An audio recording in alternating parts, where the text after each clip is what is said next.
Hey, Wagwan, welcome to the class, man. Today, I want to teach you how you can achieve this, for example, which to transform this image to this effect like this, just to change the color of bitmap. That is, to call it bitmap here. So, for you to first achieve this like this, you first go to let's move this away. Let's bring this picture backward. Press Shift on your keyboard and hold and click and right click. Then from here, go to your effect panel, go to adjust. From adjust here, you come dive down straight to replace. Be careful, don't click on this. Click on replace color. Yes, it will now start asking you. Already, this has been on. It has already been on green already. But let's say we want to change it to another color. Let's say blue. Let's see the effect of it. Effect blue and click on OK.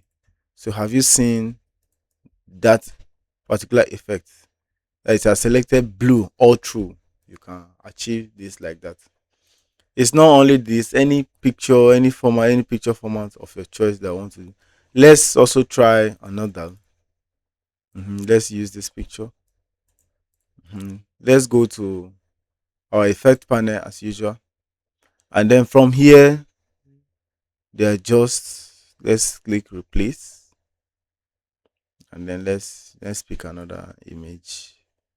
We'll pick let's pick something a bit lighter. Let's see the result. No, this is too much.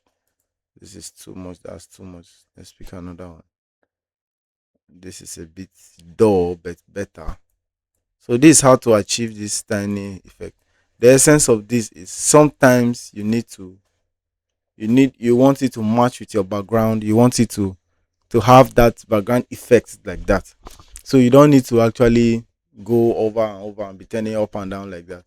So if you have a blue background, you can work with this. You have a green background, you can work with this. You have something a bit shade of this, you can work with this. All right. Thank you, and also remember to subscribe and support us. Thank you so much. See you in our next class.